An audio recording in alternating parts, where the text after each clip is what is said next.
Hey everybody, welcome to the 99th episode of GeekStorm. Wow. I'm Shawn D. Hilton, owner of Comics Cube, founder of the Kokomo Con. And today is my best friend in the whole world, Michael Allen Harrison, whose job is so secretive I can't even tell you what he does for a living. But you need him on that wall. You want him on that wall. I'm not on a wall. Really? No, I kind of wish I was right now. Oh. All right, let's get straight into it. Unfortunately, we have some sad news. We're going to bypass funny news of the week to get to some solemn type stuff. Aww. We're going to eulogize a significant actress in the field of geekery. Mike, please take it away, sir. I remember my very first TV crush, okay? And it wasn't Ginger, it wasn't Marianne, no. It wasn't Ginger or Marianne, it was Batgirl, okay? And unfortunately, Yvonne Craig, the actress, passed away this week.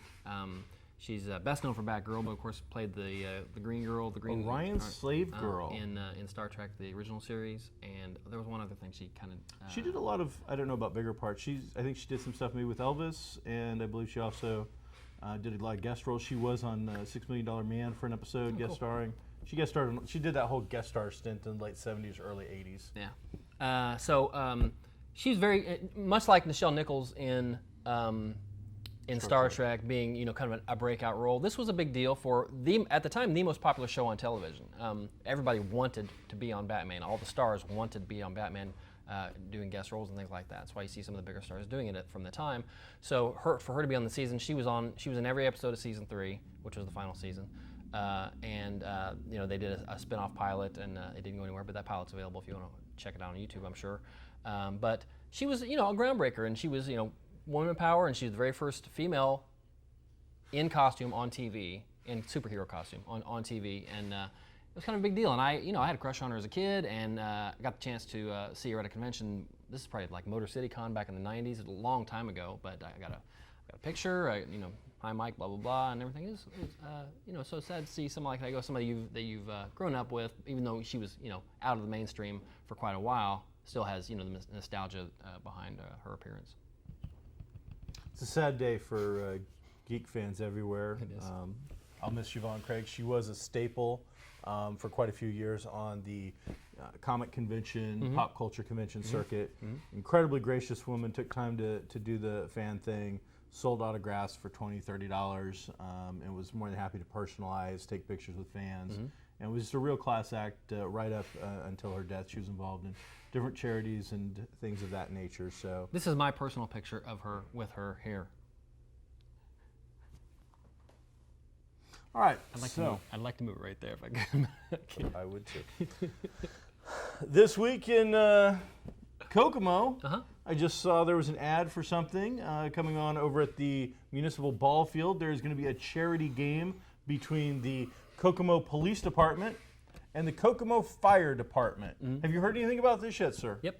Do you have a time, date, place, anything like that? I was not asked to play. April, she's flashing me what time it is, and I'm like, I don't care because I wasn't asked to play. I'm not promoting it. Boycotting it. But it's for a charity. I'll give him $5.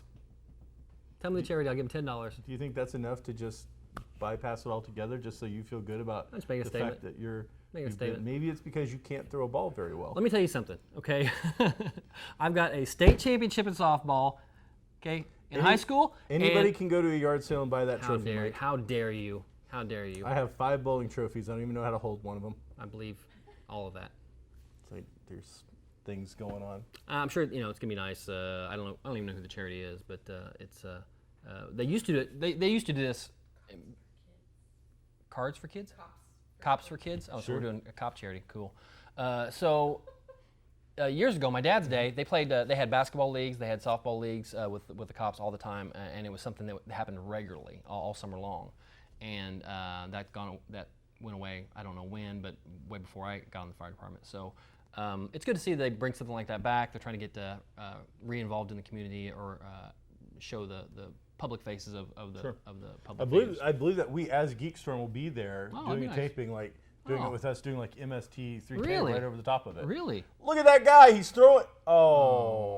Something like that. I hope there is an ambulance on hand and a lot of Asper cream and things for that type of deal. Like it's like a Bad News Bears episode come alive. Regardless of what in you think Pokemon. about your local firefighters or policemen, they are not finely tuned athletes. There are a few that are very active. There are a few that are very active, but that's not the majority of the case. They've got that burst of energy when they need it to do stuff, to do hero stuff, but nobody's eating Wheaties. I can tell you that. Biscuits and gravy. Is there Wheaties flavored biscuits and gravy? There isn't. There's Then chip they're not flavors. Then they're not eating Wheaties. I just want to point out that this is not the thoughts and attitude of Comics Cubed and This is Kokomo. first-hand knowledge. Hey, I got a new game Oh, is it? What is from Triple Ace Games. Now, Triple Ace Games is a producer of many fine things, including Savage World products, Ubiquity products that use the same system as the Hollow Earth Expedition. But this is not a role-playing game product, Mike. No.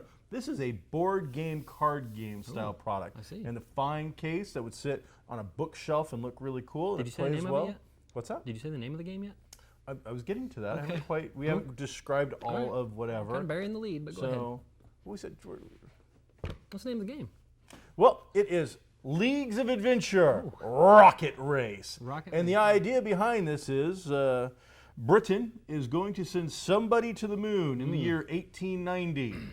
Before they get to the next century, they are going to put lunar knots into space so that the great swath of Britain will be able to place a flag from the moon to the earth, and therefore the sun will never fall upon anything that does not belong to Britain. Wow. Ever. Wow. It's always going to be there. So the idea is that you have to create a spacecraft out of the cards. You are competing for the components. You and me are bidding back and forth. There's two styles of game in here.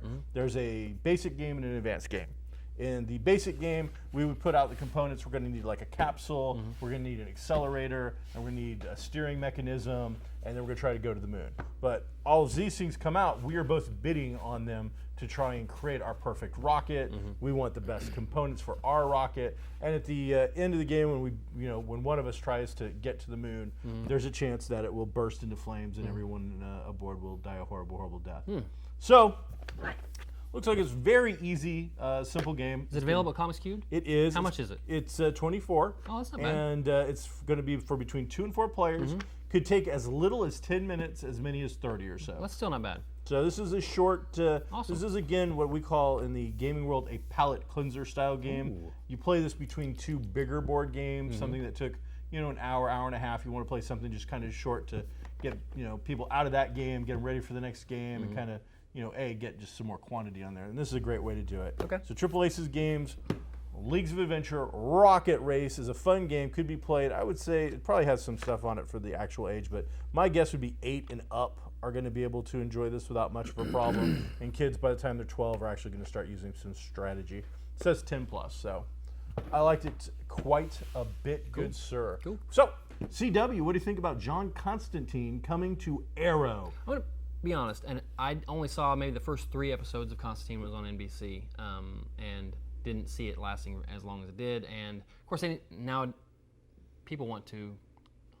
Fans are usually the vocal minority, and so when it was going to be canceled, there was all kinds of petitions and all kinds of things to try to get it to stay. But networks aren't going to let that take precedent over numbers, sheer numbers. Who's watching it, how many people are watching it, how much advertising space can I sell. So to see it picked up, or at least the character or the idea picked up, even in one episode, however many show up, I imagine won't be too many unless it's more I popular. believe he's popping up in episode 4, Okay. and the information that's coming out right now is that it will be linked to the return of the original. What was her name? Lance. Sarah Lance. Oh, when she Black becomes Canary. the original Black She'll Canary. be the White Canary now. Yeah. So the idea is that when they're probably going to throw her in the pit, Right. the Lazarus pit, which is what helped bring his little sister back to life. She'll be Right. thrown into that. But she's been dead a lot longer Right. than his little sister was. Right. And it's a little like Pet Sematary, if anybody's familiar with this concept. The longer you're dead, the more screwed up you are. So anybody that remembers the episode knew that his little sister was only dead a couple, maybe hours a day. Well, it depends on how long it takes her to. How long does it take? It turns you can get to Parabot in about 5 minutes from Starling, which is now Star City. Right. So that doesn't take any effort or real issue. But longer you're dead, the more problems you're gonna have. And Sarah's been dead a little while. Yeah. So I believe they're gonna bring John Constantine in to try to help bring her over, That's and that cool. will lead into the White Canary. I like that. Also related to the CW, the heads of CW now coming out and saying, we are not going to become the DC network. Right. You know, we've got other things to put on the air. Sure. Really, guys? Do you? I mean, come on. I'm sorry, ratings are ratings. What do you care if you become the DC network at this point? If the numbers line up and there's more money in the Flash and Arrow and, you know, Leagues of Legends of Tomorrow and, you know, I don't know, the twins of the Super Friends, Jane and Jara or whatever the hell their names were, with their space monkey Gleek. I mean, who cares? You mean Zan and Jaina? Yeah. Okay. Here's why that statement is false. Their statement is false because when before the superhero stuff, all they had was vampires. But I mean, all they had was vampires. It's true. Okay. But Vampire Diaries. I think there was some. There was like a the Renaissance. the originals. The originals was a vampire thing. So Supernatural often fought vampires. If Arrow and Flash stay where they are rating wise, and if Legends of Tomorrow comes up and matches that or gets anywhere near, and 3 of their top 4 shows are superhero related, yeah, there'll be more. There'll be more. There will be. They'd be ridiculous not to, unless Money's they can't. money. Unless you know Warner Brothers sees the value and says, well but Warner's part of CW. Is that? It was UPN and the WB that made the CW. So maybe they have the rights inherently. I don't know. Or maybe they really have to pay for them. But either way, if something makes money, they're going to try to make more money, and that's a ridiculous thing to say. Unless they just are sick of hearing fans saying, "Hey, when are we going to see a Hawk Girl, or when are we going to see an Atom Smasher series, whatever?" Yeah. So yet another. After the rumor had been squashed from Marvel's Agents of S.H.I.E.L.D. appearing on ABC. Correct. Now, all of a sudden, we are hearing rumors of a Mockingbird spinoff. Again. There had been rumors of a Mockingbird and her boyfriend spinoff out of S.H.I.E.L.D., which surprises me to begin with because the S.H.I.E.L.D. numbers, I think if they were on any other channel, would have probably been canned after 1 season. I definitely think they would have been canned after 2 seasons because the ratings they're really not spectacular. But as a lead into all things Marvel and Marvel movie related, it seems to be a good cash cow to kind of keep the pump primed. But as I said, last fall, you know, or early this spring, those rumors have been squashed. Now they're popping back up again. What is it about a character that didn't even appear to the 2nd season, who is a B to C+ rate Marvel character to begin with? What is giving this character on what seems to be a failing TV show? What gives them the emphasis to spin off this character into her own TV program? Well, the ratings for S.H.I.E.L.D. have gotten much better than the first season, and because the shows have gotten much better than the first season, and although their ratings are not great compared to other shows, they're great on ABC. Okay. I'm just trying to give them the picture to use. Oh, good. They're great. They're great on ABC, so it'll be around for a while. Now we had some semi-success with Agent Carter. That's female lead, female-driven thing, but. Period. Not everybody's into any kind of period pieces, even though it's set formally in the Marvel Universe. So maybe this would be the way to throw out something a little more modern, something they could fool with, something they could cross over with, and maybe they're taking a page from CW, thinking, well, if they can do it, we can do it. We've got a lot more money, so let's give it a try. If they do it, I bet it's a six episode thing. Miniseries kind of feel. See how it goes, because you know that's what Agent Carter was. That was we'll see. We don't want to throw a whole season, a whole order of 9 or 13 at it. We'll just wait and see. And so I'm cool with that. Like I think you talked about before, I would be very cool with 3 times a year having six of this and 6 of that and 6 of that. Marvel TV presents. To see how things. that would be awesome. That would be awesome. So, I'd love that. I'm not excited about Mockingbird. I think the actress is a fine actress. She does a good job. They haven't done enough with that character in the show to make me care that much. Well, maybe maybe it's the potential they see, and they think, well, if we have the time, maybe we can develop her a little better, make her more of a fan favorite. That actress could be spun off into something. I think she'll eventually land. Did the Mockingbird in comics have any kind of superpowers at all? I don't think she did she? Wasn't she like an agent? She was pretty much a S.H.I.E.L.D. agent from the very beginning. Okay. She had, karate-type powers and acrobatic type stuff. Okay. And so, yeah, pretty much what you see on the show, except, she's blonde in the... Right. Speaking of female heroes, okay, and we touched on this briefly last week when I was making a joke about it for the big story of the week with Ronda Rousey and the Ms. Marvel. or Captain Marvel now. So sorry. Ronda Rousey and Captain Marvel. Right. You get a picture right here, please. Of the two of them together. Sure. So whatever. You know what? Whatever our producer wants to fill in this picture. She's even put up let's on her do that. Twitter account some fan art of her as Captain Marvel. And Okay. I don't disagree that she looks good. Okay. I have two problems with Okay, it. two problems with and you know, last week I brought up Straight Outta Compton. You know, you were very clear that you didn't want to piss off Suge Knight. I don't. Who would? You go ahead and you just badmouth Miss Rousey. I'm not gonna badmouth her. On your side of the table. Miss Rousey, I'm a big fan. She's an excellent athlete. No, All right. no question. Sorry, come back in frame now. She could twist me in half. Oh, I bet she could. I don't think she'd bother. I saw the movie Entourage this week, in which she plays a much more significant role. She's not like one of the main characters, but I bet she's in 7 or 8 scenes. Okay. And talks quite a bit. And she's just not that great, you know, of an Acting actress. chops? Yeah. She's okay. No, was she playing herself? Yes, she's absolutely Okay. playing herself, and she, as far as athletes being on screen, she was pretty good. But as far as an actress, which is where somebody needs to be in order to carry an entire movie themselves, and Especially in that role. that she doesn't have it. She's not there yet. Maybe not today. Maybe she will next year. I don't know. Maybe she makes that a focus and works on it. It's possible, but she has to work on that as hard as she does on her MMA stuff. The second thing, quickly, all the fans, including Kevin Smith, all the fans that are saying she looks perfect for the role, she's made for it, and all that kind of stuff. There is no difference at all between somebody saying that and that's the reason she should do it, and any porn star or any Playboy chick that's just built like a Barbie doll to be a superhero chick, because you're just saying, well, she should be it because that's the way she looks. You still have to be able to carry a movie. You still have to be able to act. Shirley's is Captain Marvel. I think they may she's not pretty cast it, but she is. I even like Emily Blunt. I think she's good too. And although she's a little more petite than Charlize would be great. She would be. I'd see that all day. I think Charlize is the way to go. Yeah. I think even over Angelina Jolie, I think Charlize Theron. I'm over Angelina. So Jolie. not doing it for you, huh? She'd be a decent villain, I She's suppose. she's a fine actress, and I'm sure that her movies will do quite well whether we support them or not. So good luck to everybody involved in that situation.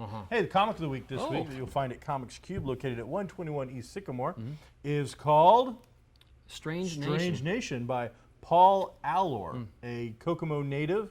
His full trade paperback here collects the entire series, so you will get the story from beginning to end of a journalistic reporter type who gets involved in strange and wondrous adventures, including basically things straight out of the headlines of the Daily Sun, the National Enquirer, Bigfoot had your mama's baby, that kind of stuff. So, you know, that's the kind of thing. What's something like that go for? This one is $19.99. But that's how many? That's a lot of pay. But this is like 7 or 8 issues. Yeah, it's and collected. they are signed and dated Oh. by the writer, at least the copies that they have at that fine comic book store, Comics Cube. So something to check out. Okay.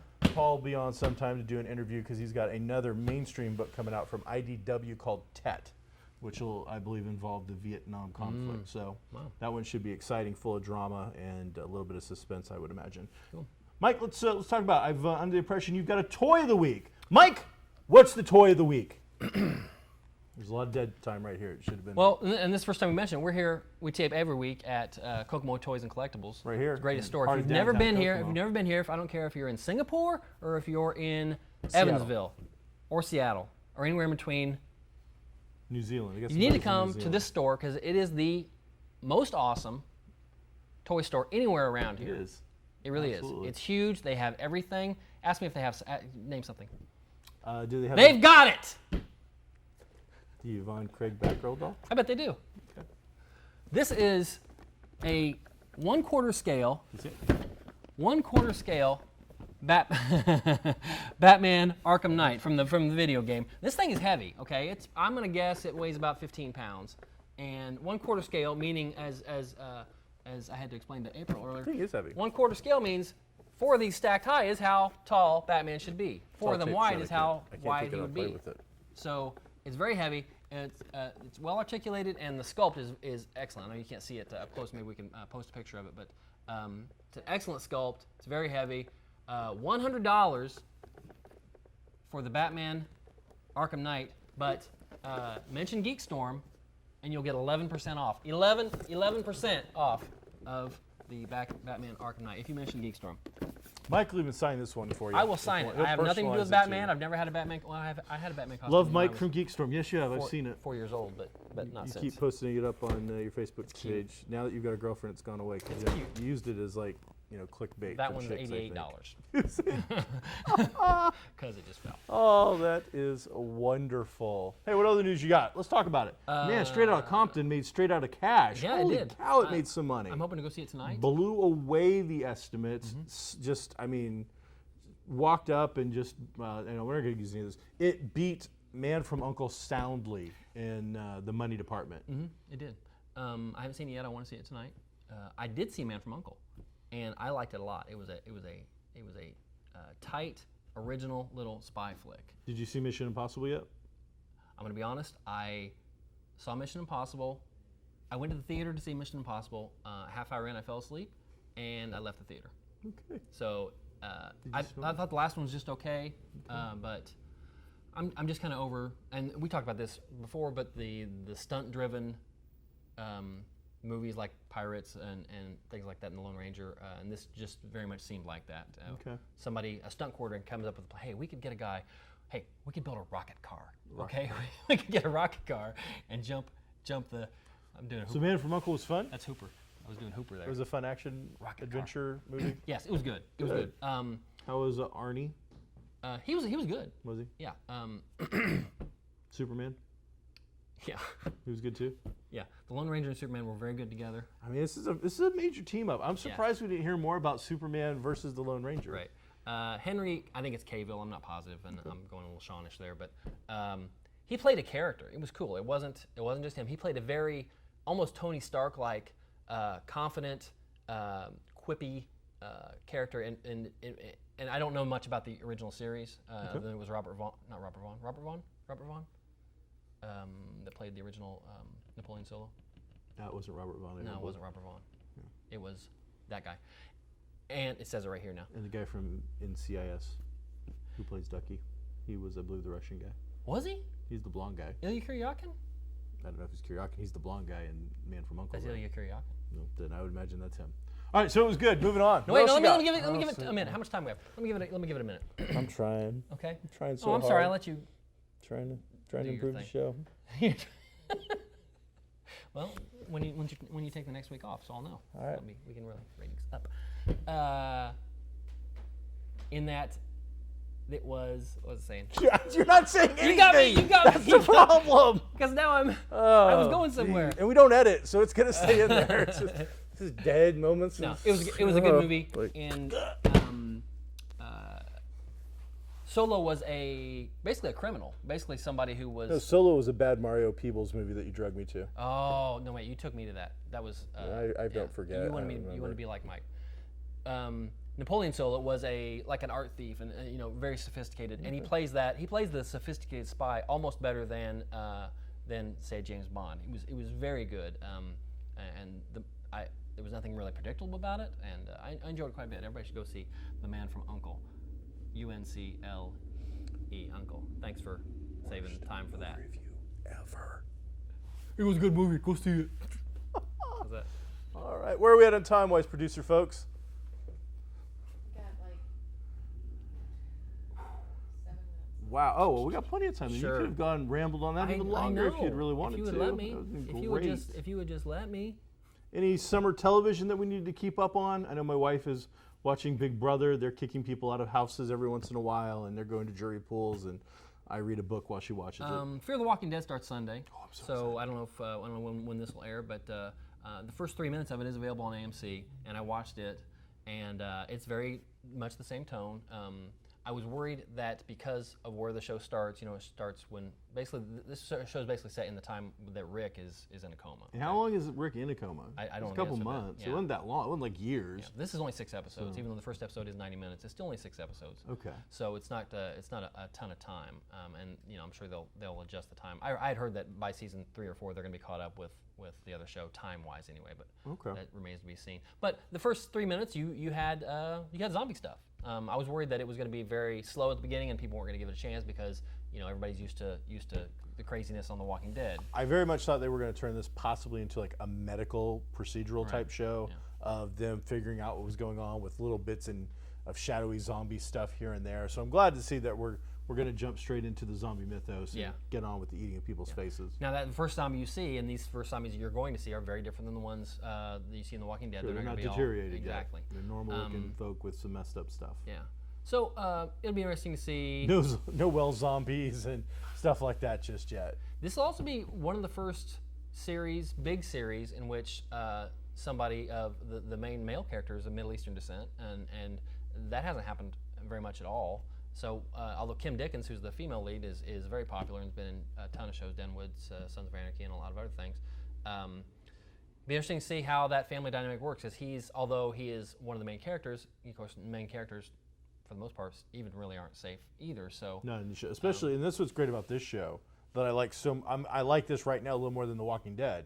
Walking Dead, I have a cast of characters, and we know nobody's safe, but we've got a good feeling that through a season, Rick, Carl, and certain people are probably going to make it, and if they're not, it's going to be like a big deal episode. Right. These are nobodies. I don't know a single one of these characters. Right. You could lead up in the first episode of that guy being like the #1 guy and whack him in episode 2. There is going to be plenty of opportunities for you to finally really shock and surprise me and give me some amazing storytelling here that doesn't have to be shoved into we've got a long-term contract with you and you're super popular, which is what's happened with Daryl, so yeah. Yeah, anybody could get Ned Stark at any time. So it'd be interesting to see. It is kind of a family. Is that Tony's uncle? Tony Stark? No. Okay. Maybe a long. Just checking. Winter is coming, by the way. It's a Kim Dickens. The female lead has kids. The male lead has kids, and they're married or getting married or something like that. So they're kind of a combined family. So that's kind of the modern aspect to it. But it'll be interesting to see. These should all be, since they're all I wonder, since they're all fresh, are they going to be running zombies? Are they going to be climbing like they're not supposed to in the show? I don't know. It'd be interesting. It would just depend on whether the the person who turned into a zombie was like a Zumba instructor or not. If it's just like me, no, they're not running or climbing. They're not even going to bother to leave the house. But if it's a soccer mom, there's going to be some stuff going on there. The showrunner is a guy whose name I don't know, but he did 17 episodes of Sons of Anarchy, and he's got a lot of good TV stuff behind him. So it should be straight out of Star Wars. Action figures are coming. Right. Man, holy cow! It's like people are losing their minds about plastic action figures and toys. It's like people think toys are important, Mike. Who thinks that? I don't know. What kind of craziness is involved in this nonsense? Some people spend a lot of money on toys. $89. So, September 4th, the grand premiere official of Star Wars toys will take place at midnight. Right. Now, we're used to midnight openings on Black Friday and certain sales and even big video games. Sure. But for action figures, I don't know if this has happened before. And it has definitely not happened to the point where I believe Target and Myers are now saying they're opening at midnight so people can come buy pallets of action figures and toys. Right. Now, there's the typical embargo street date kind of stuff on. This stuff is in the back of toy stores now. Right. Target, Walmart in Kokomo has these things in the back of their places. So we do not think that you should break in and steal them. That is wrong. Right. Do not do it. Mom, I mean it this time. So this stuff's popular, and a couple of embargo and street dates have been broken. Stuff is sneaking out. Yeah. I've heard from one buddy of mine who works in that environment that he was told straight up, if you take a picture of the pallets, we will fire you. Wow. This isn't a 1-2 strike thing. Right. You take a picture of a pallet, you're out of here. Right. So now some of these things have miraculously got out the doors. Some of the figures are showing up, and people are starting to lose their minds. So September 4th, lock your doors, close the shutters, bar it, keep your children inside, because the crazy freaks of middle-aged mediocrity and all of their cash will be a-flowing. The freaks come out at night. They will that night. There's gonna be the first. You guys gonna be trooping? I know it's At a going toy on. store? I'm not. Most of us will be in. Most people I know will be in Atlanta for DragonCon that weekend. So I'll be deeply into Rumspringa Gotcha. on a Thursday night. I understand. Deeply. Drew Struzan. Rumspringa. What? Drew Struzan, the most popular poster painter of all time, as far as I'm concerned. Amazing artist. Has come out of retirement to do the newest Star Wars poster. Right. Now, so far, we've seen Parts of it. 3 characters on it, Yeah. who are Han Solo. 4 characters. Sorry. Finn, Uh-huh. Kylo Ren, is it? And what is the female's character name? Jada, what's her name? I think you're thinking of the chick who turns into like Ray. Ray. All right. Yeah, already So those 4 characters are on it. I am hoping against hope that this is a partial poster Right. and not a full poster. It's an excellent poster. It is actually painted, unlike all this crap we see in photos now. Right. But with only 4 characters in a movie we know has a lot more than 4 characters, I am hoping that they have just taken like a slice and they will be revealing like 3 more slices to show a giant Drew Struzan poster. Most of the other posters of his, Star Wars posters anyway, have several characters, so hopefully we'll see. Yeah, this doesn't match. I'm always happy to see a new poster from him because as poster fans, we've been getting robbed for the last 15, 20 years with crap. But this is a chance now to see a classic, beautiful poster. But the other news out of that is that he said he's read the script.